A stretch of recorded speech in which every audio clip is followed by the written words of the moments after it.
Coach does a really good job here, but you can't hear him on the video, so I'm going to kind of do a voiceover on what he's trying to instruct. Well, we have the cutting person. This would be the offensive player. He's already on his knees, and he's going to emulate rolling into, and so we have the defender being right at the point of attack where he's, right where the guy's going to go into his legs, because typically that blocker is going to come in at chest level and then dive down to his legs. So as we roll it forward, coach is saying, all right, he's going to dive into me. Notice this coach is going to take a step back. He's not going to stand flat-footed and let the guy get into him, because this guy would typically be, at a full tilt running. His hand placement is going to be on leading shoulder and is going to be on top of the helmet.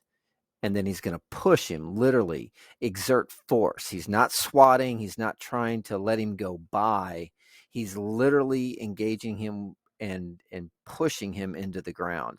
That's the hardest thing for the especially young players to understand. Too many of them will just swat at the player, thinking that they can kind of misdirect him like he's some kind of bull and they're waving a cape.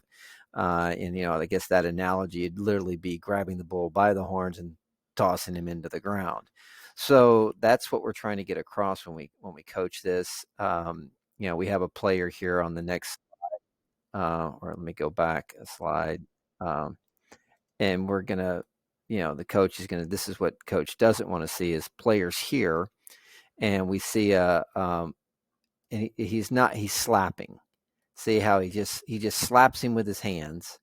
He's not. He's flipping his wrist. He's not grabbing the player and pushing him in. So here we have the defender. This is an older player here, literally grabbing a hold of the person and throwing him into the ground and not slapping.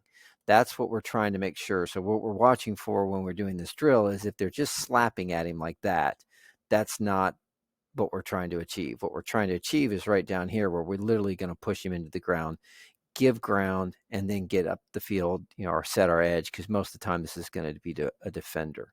And that's what we're working on.